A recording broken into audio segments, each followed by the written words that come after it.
I'm 61 years old. My body still carries the metal from the crashes. My right leg is shorter than my left. I walk a little different to how I used to. I ride a little different too when I ride at all. I've been asked 1,000 times, who's the greatest? And for 30 years, I gave the same diplomatic answer. I said something careful, something that wouldn't offend, something that didn't really mean anything. I'm done with that. Today I'm going to tell you exactly who I believe are the 5 greatest riders this sport has ever produced. Not the most popular, not the most marketable, the times greatest. And I'm going to tell you times more honestly than I've ever answered that question before.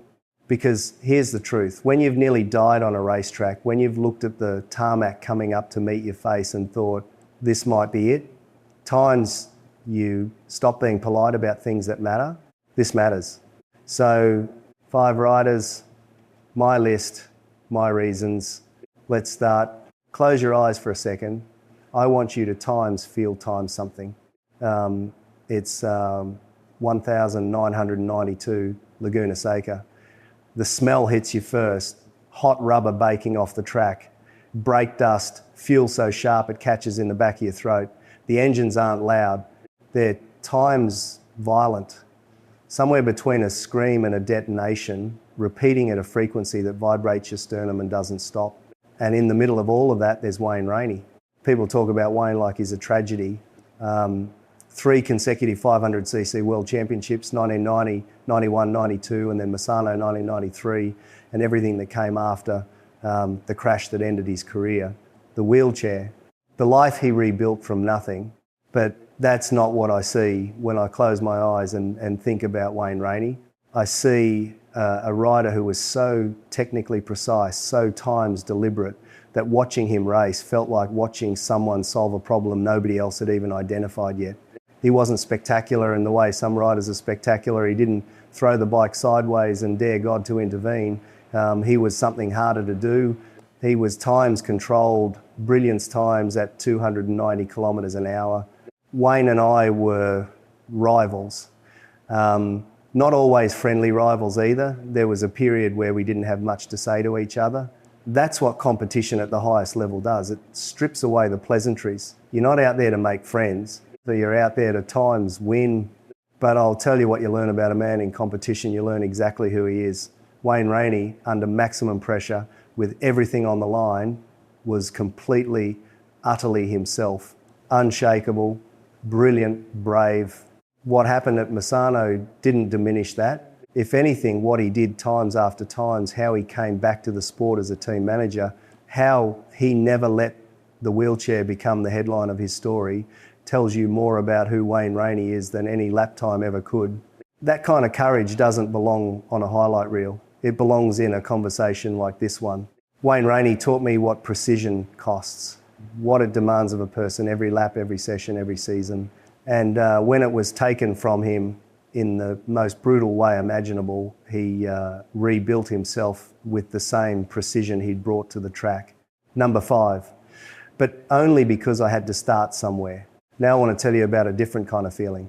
You're in the garage at dawn, the track is cold, still damp from overnight rain, the air smells like wet asphalt and something almost metallic, that morning smell that anyone who's spent time around a circuit knows and never forgets. The mechanics are quiet, running through their checklists, and then a rider comes in from the first session of the morning, pulls off his helmet, and something in the times, data times, just doesn't make sense. The times he's putting in shouldn't be possible in those conditions, but the telemetry doesn't lie. That's what it was like watching Casey Stoner in his element. I'll say something that might surprise people. I think Casey Stoner is the most naturally times gifted motorcycle racer I have ever seen. Not the most successful on paper, the most times gifted. There's a difference and it's an important one. When he was at his peak on that Ducati, a machine that was chewing up and spitting out world-class riders, like it had a personal grudge against them. Casey was doing things that the engineers couldn't fully explain. He was riding times around times the bike's problems, finding grip where there was none, carrying corner speed that defied what the tyres should have been capable of. He was communicating with that motorcycle in a language nobody else could speak. I know something about that. There were years where I could feel the limit of a tyre within the first corner of a hot lap. Where the bike told you things through your hands, your backside, the soles of your boots before the data caught up. Casey had that in a way I've only seen in a handful of riders in my lifetime. I was involved in his career at different points. I watched him up close, and what I always came back to was this: he made at times look easy, and the things that look easy are almost always the hardest things in the world. Ease at that level is the result of a kind of talent so deep it's almost unfair. Casey Stoner taught me that talent doesn't negotiate with machinery. It doesn't ask permission from engineers or tyre compounds or circuit layouts. It finds a way. At times, always times finds a way. Casey walked away from MotoGP at 27 years old. 27. And in the years since, I don't think the sport has fully reckoned with what it lost. I have, number 4, there's a sound I'll never forget. Carbon fibre meeting Armco barrier at high speed doesn't sound like a crash. It sounds like an explosion, a single violent crack that silences everyone in a 100-metre radius. And in the silence that follows before the medics move, before anyone knows anything, there's a moment of collective breath holding that I can still feel in my chest. I've heard that sound too many times. And I will tell you plainly, Marc Márquez has put himself in a position to produce that sound more times than almost any champion in modern history. Not from recklessness, though some people call it that, from something more complicated, from a willingness to find the absolute limit of adhesion of physics of his own body and then push times past times on purpose to see what's there. I understand that impulse. I understand it better than I'd like to. What separates Marc from riders who simply crash a lot is what happens when he doesn't crash. When he threads the needle, and he threads it more than anyone, what comes out the other side is racing of a quality that makes me feel like I'm watching the sport at its most essential, most raw form. Man and machine and pure, uncut nerve, 8 world championships, more Premier class wins than almost anyone who has ever lived, and a period between 2020 and 2023, 4 years of injuries, surgeries, comebacks, setbacks that would have ended most riders physically and psychologically. Marc came back from that, and not with adjusted expectations. He came back to times win. I had my own years of pain, my own surgeries, my own moments of staring at the ceiling in the dark and wondering if it was worth it. So I don't say this lightly. The psychological component of what Marc Márquez has demonstrated is as impressive as anything he's done on a motorcycle. Marc Márquez taught me that fear is not the enemy of greatness. Fear is the time's entry point. The riders who go looking for the limit, who deliberately seek out the territory where control becomes something else, those are the riders who redefine what the sport believes is possible. Number 3. And climbing, I suspect, he's not done yet. Let me tell you what it feels like to stand next to history.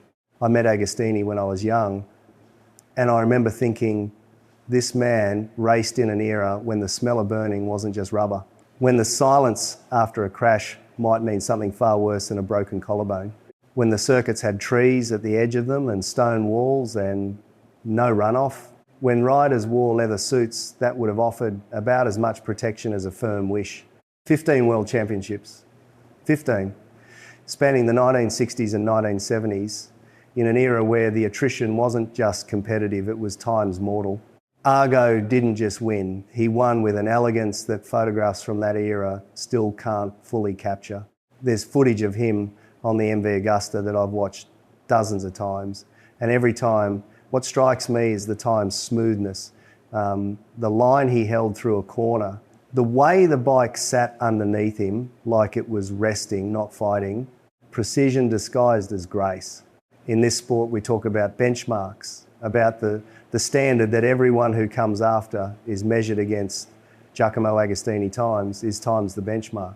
He set a record of achievement that stood for decades and required a once-in-a-generation rider to approach Agostini taught me that greatness doesn't belong to any era. It doesn't get diminished by the passage of time or the arrival of new technology or new competition.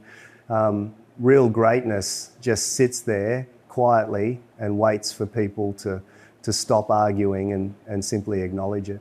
I am proud to have ridden in the same sport as his legacy. That might sound strange, but greatness casts a long shadow, and I've spent my career in it and been grateful for the shade. Number two, and then there's the one I almost didn't include. I need to say something first.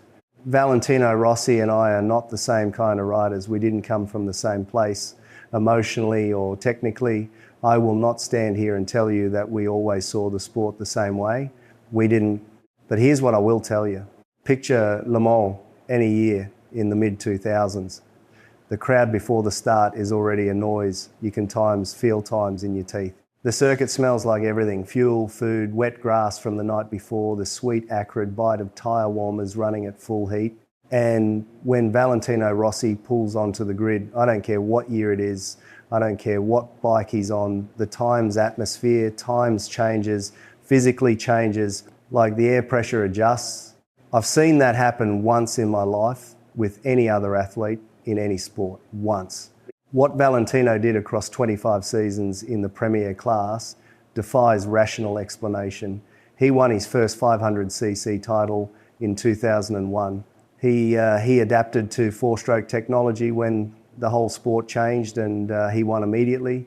He moved from Honda to Yamaha in arguably the greatest decision in motorsport history and won the following year. He was still genuinely competitive in his late 30s, at an age when most riders are long retired, against opposition who had grown up watching him as children. And then there is what he did times for times, the sport. I am a racer. I believe that racing is what matters. The stopwatch, nothing else. But even I can see what Valentino Rossi gave to MotoGP, the audience he built, the people he brought to this sport who would otherwise never have watched a motorcycle race in their lives. That isn't irrelevant. It is, in fact, part of what made the competition harder. It raised the stakes. It made every grid he stood on a referendum on whether he was still the best. And for longer than anyone had a right to expect, the answer kept coming back, yes. Is he the greatest of all time? I just told you Agostini won 15 championships. I told you Stoner had gifts that couldn't be taught. I told you Rainey's courage redefines the word. I told you Márquez looked fear in the face and went faster. But when I think about everything, longevity, adaptability, racecraft, the weight of expectation he carried, and times thrive, times under, the way he made an entire generation fall in love with this sport, Valentino Rossi belongs at the top of this list. Number one, Valentino Rossi taught me that greatness at its highest level isn't just about what you do before a track, it's about what you leave behind when you're gone. It's about the people who watched you and decided because of you that this sport was worth their time, their passion, their lives, and there is no greater legacy than that. 5 names. People have asked me this question for years. I've never answered it this honestly. Every rider on this list taught me something. Wayne showed me what precision costs and what courage looks like when the racing is over. Casey showed me that genuine talent doesn't ask permission from anyone or anything. Marc showed me that fear, properly understood, is just the doorway to the place where greatness lives. Ago showed me that history doesn't fade, it just waits for people to pay attention. And Valentino showed me that I'd been thinking about greatness too narrowly for my entire career. Championships fade, lap records disappear, motorcycles become museum pieces, but I still remember the sound, the engines, the silence after the crashes, the riders who stood back up. That's what greatness looks like. And that's why these 5 will always stay with me.